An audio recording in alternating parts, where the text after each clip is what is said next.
On this edition for Saturday, May 1st, dwindling resources and mass cremations as the rise of COVID-19 cases in India continues at a staggering pace. Optimistic signs for the U.S. with vaccinations continuing and daily cases falling. And in our signature segment, Roads to Recovery, how Connecticut is working to maintain its manufacturing workforce. Next on PBS NewsHour Weekend.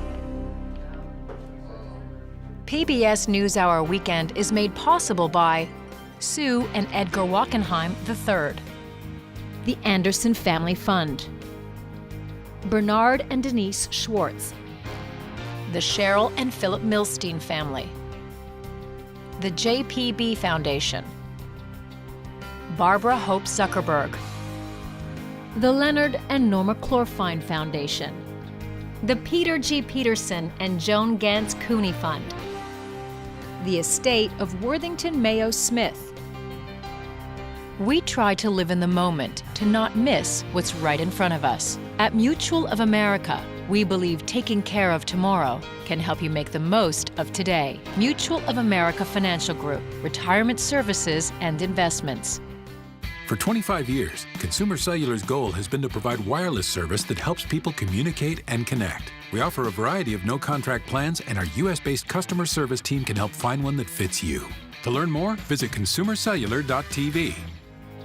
Additional support has been provided by the Corporation for Public Broadcasting, a private corporation funded by the American people, and by contributions to your PBS station from viewers like you. Thank you.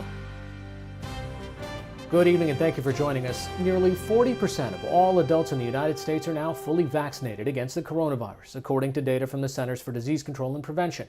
Daily infections in the U.S. are falling, down 28% on average compared to 2 weeks ago, according to the New York Times, even as the number of vaccine doses given daily has decreased from a peak in mid-April.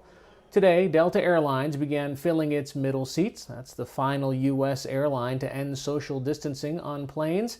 And thousands were on hand today in Louisville to see the Kentucky Derby. Last year, the race was run after a 4-month postponement and with no spectators due to the pandemic. But as vaccinations contribute to fewer confirmed infections and eased restrictions in many parts of the U.S., the pandemic is growing globally.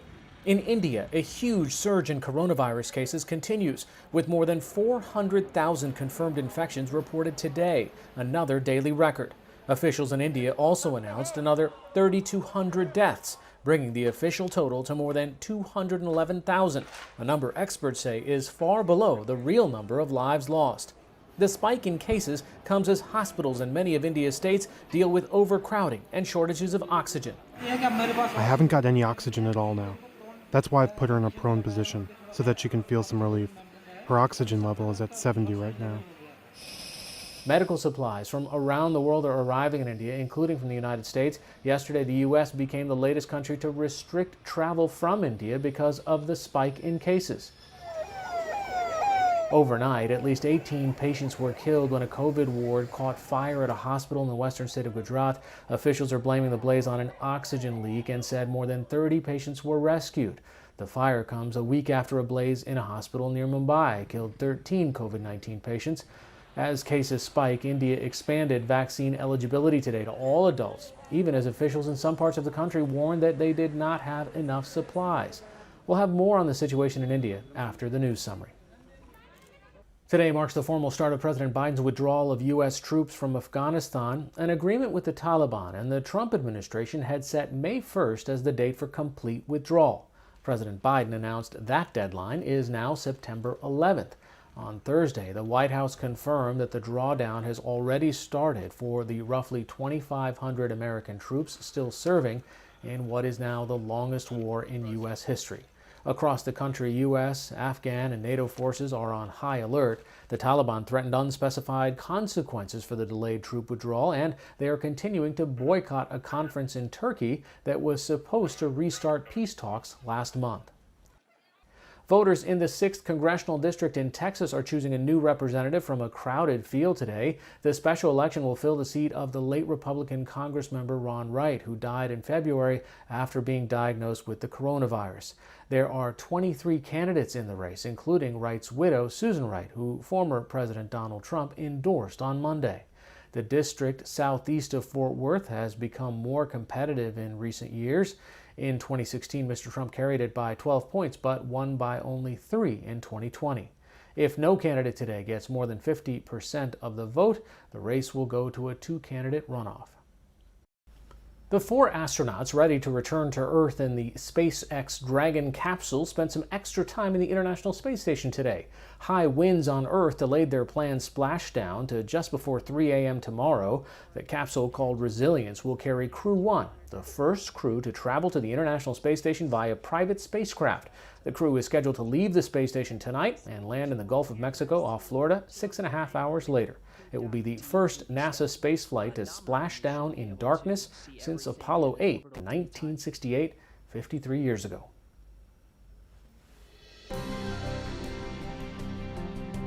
For more national and international news, visit pbs.org/newshour.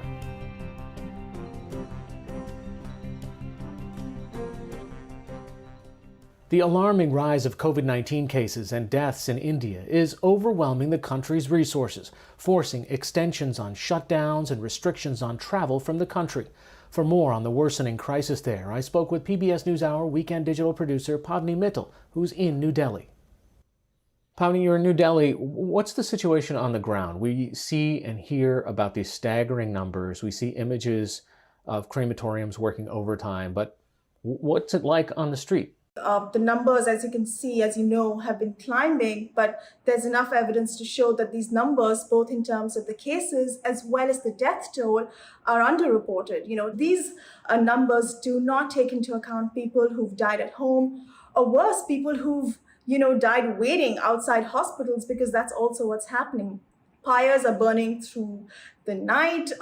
They've run short of wood. They've actually asked the forest department to help out with wood supplies. People are waiting for hours. There's no time for people to say goodbye, to mourn the people who they've lost.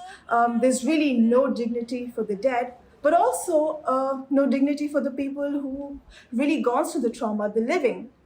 Many of these people, sick themselves, have had to take care of multiple family members who are critical, paid exorbitant amount for ambulance, for medical supplies, for oxygen, for medicines, only to be turned away, gone from hospital to hospital, and then seen their loved one just die in front of them, and then take them to a crematorium and waited for hours to cremate the body, and then come back, and in many cases do the same thing for someone else they know. Speaking of medicines and access, what's the status of vaccines? India has started its phase 3 of vaccinations, which is people, above the age of 18, which is literally all adults. But states have now come up and said that they don't have enough vaccines. So the drive that was supposed to start on Saturday, May 1st, is now expected to be delayed. Delhi government has actually come out and said, please don't show up at vaccination centers hoping to get lucky, because you're just going to create a crowd. The state of Andhra Pradesh has come out and said that they cannot vaccinate people between the ages of 18 to 45, which is the third phase, before September. Mumbai has shut vaccination centers for 3 days. They're actually even struggling to, honor the appointments that were already made. So, the suppliers are stretched. We do know that vaccine supplies and raw materials are being flown in, but, it's still a drop in the ocean. This is a country of 1.3 billion people that has only managed to fully inoculate less than 2% of its population.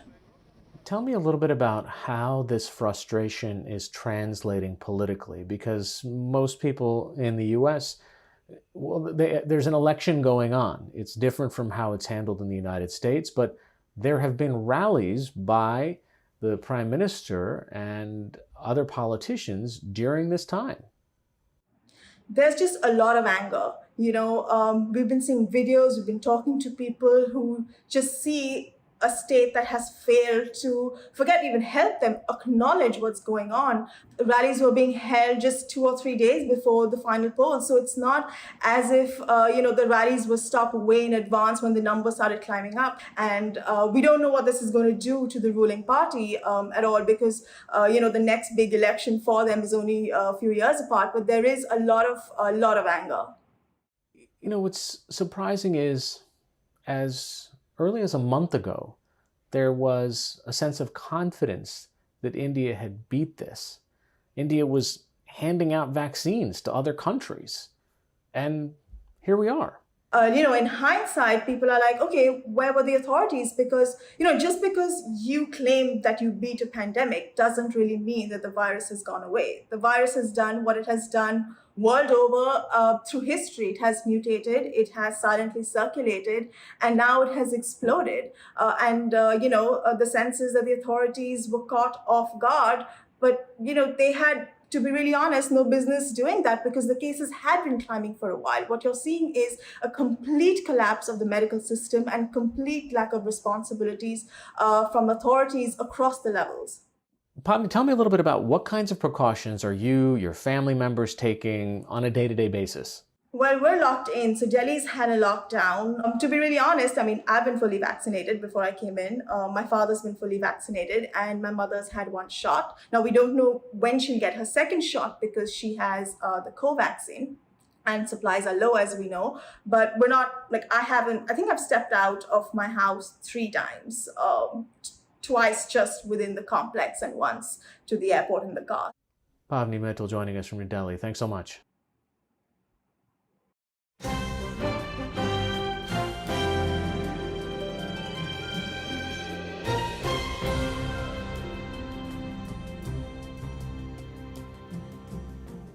For decades, manufacturers in the United States have warned of a massive skills gap, that there are not enough new workers with the skills needed to make up for older ones who are retiring.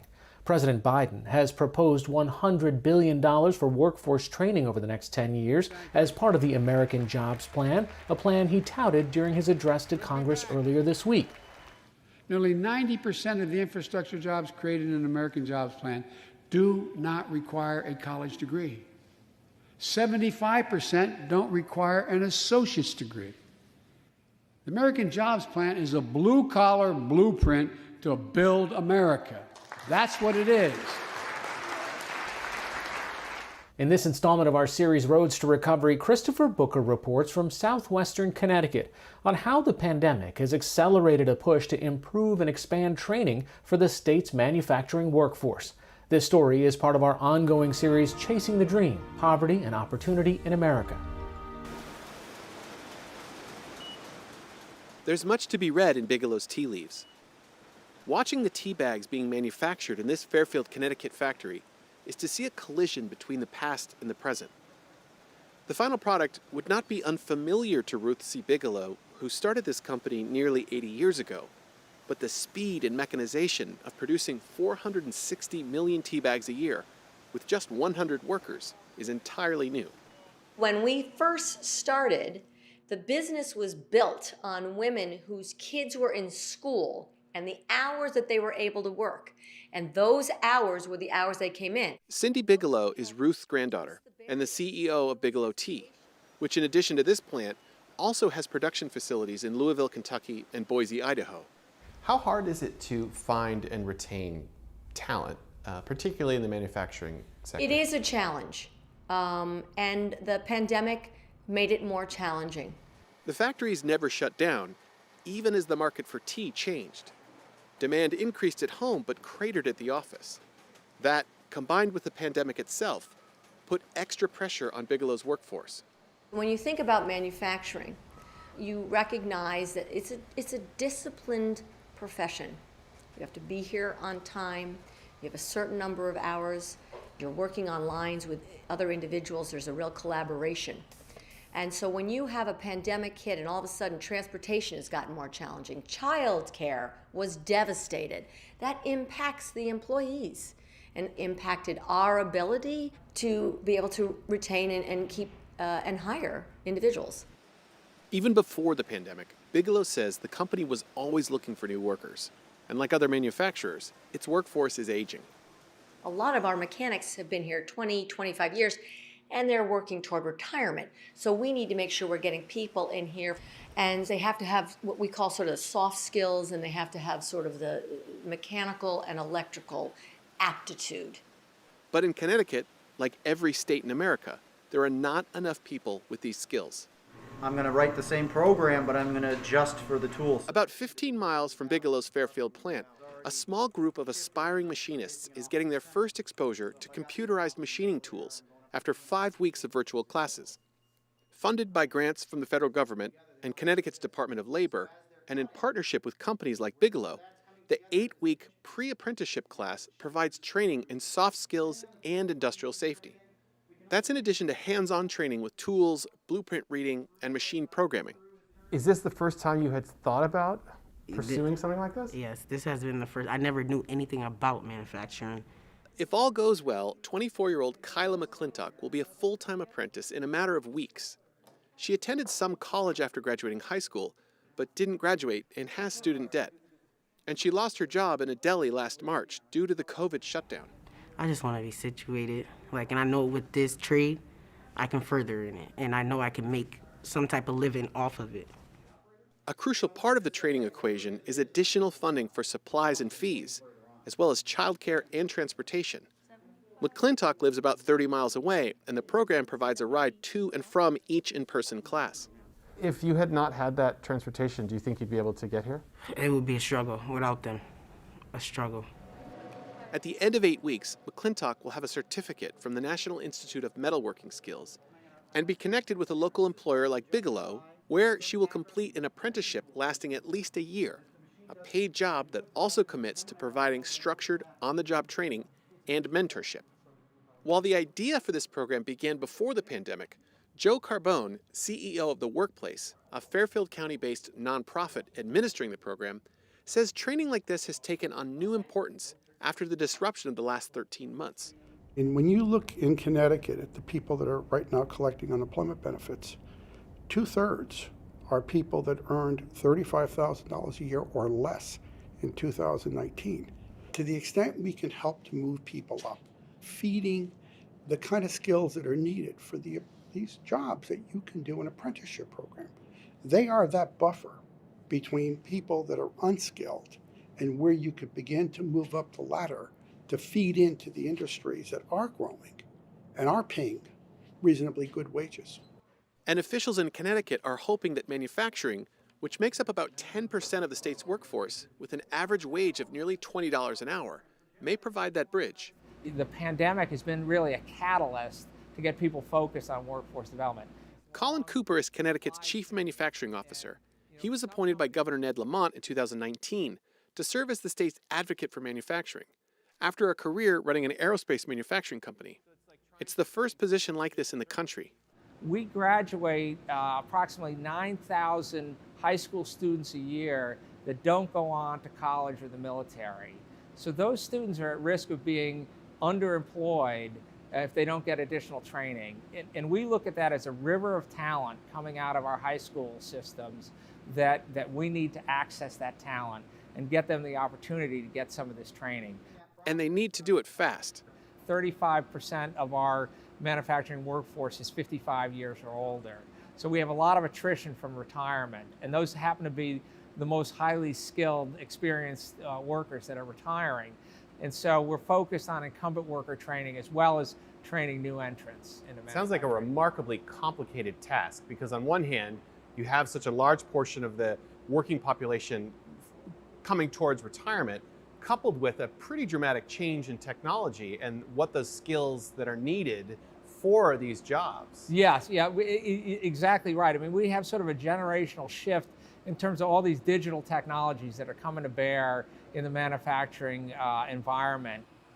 Cooper says even if you have the skills for today, there's a good chance they won't be enough for what's coming. As that powder comes in, it meets the laser at just the right point, at just the right temperature, it forms a melt pool and builds your part or repairs your part.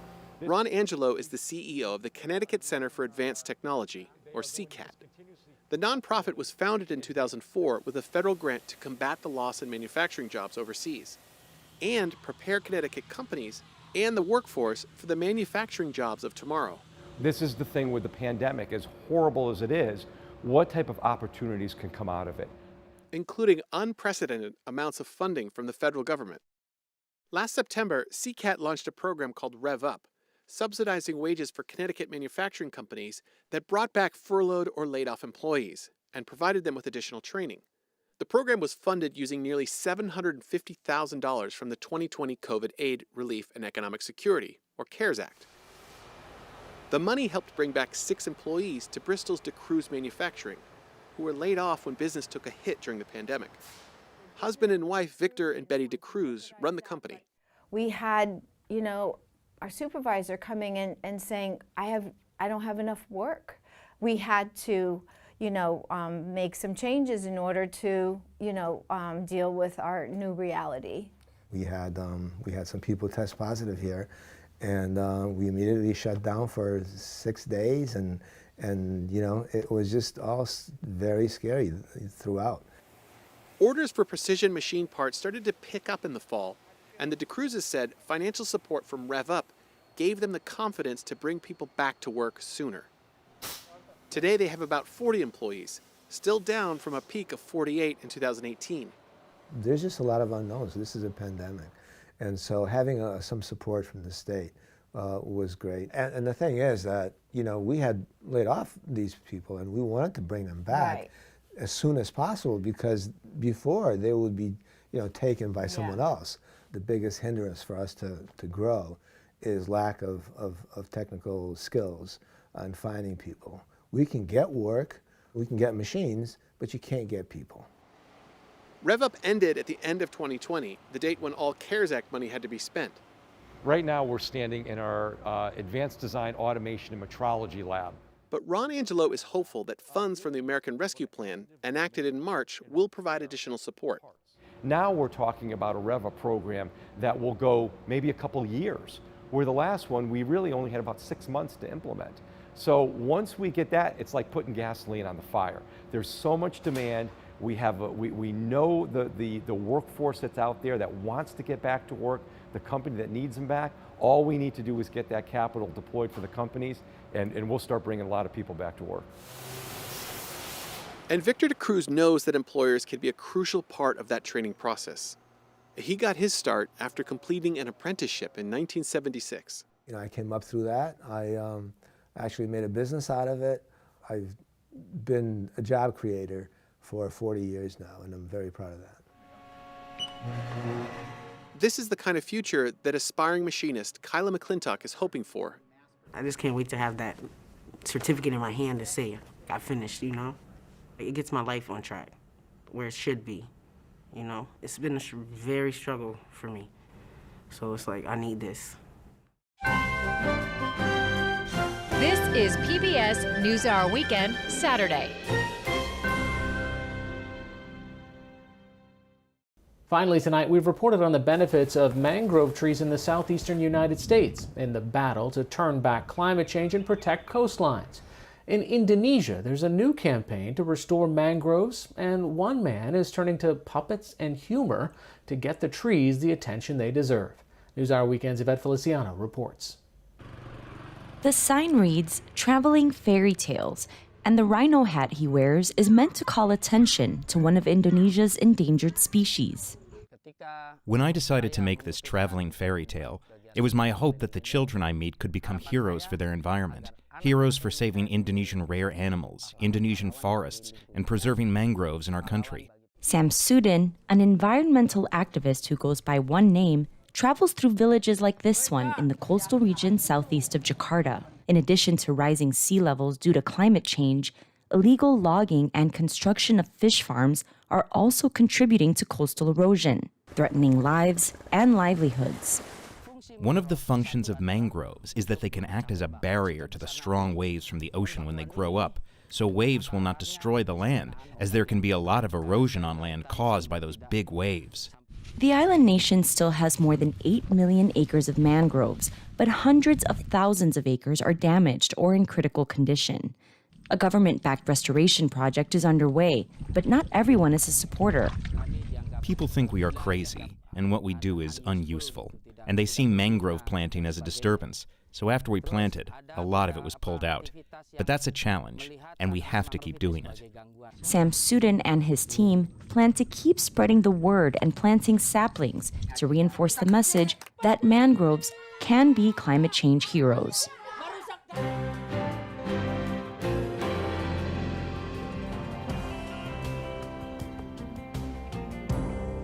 That's all for this edition of PBS NewsHour Weekend. For the latest news updates, visit pbs.org/newshour.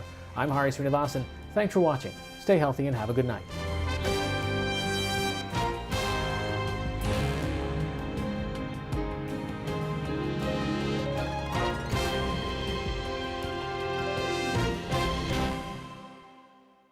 PBS NewsHour Weekend is made possible by Sue and Edgar Wachenheim III, the Anderson Family Fund, Bernard and Denise Schwartz, the Cheryl and Philip Milstein family, the JPB Foundation, Barbara Hope Zuckerberg, the Leonard and Norma Clorfine Foundation, the Peter G. Peterson and Joan Gantz Cooney Fund, the estate of Worthington Mayo Smith.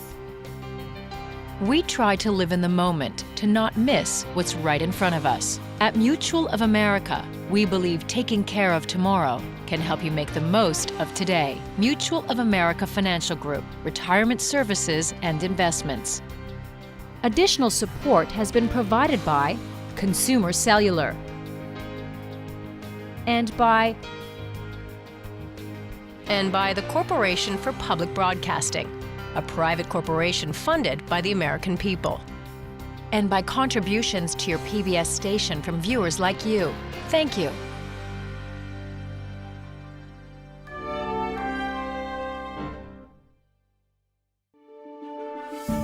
You're watching PBS.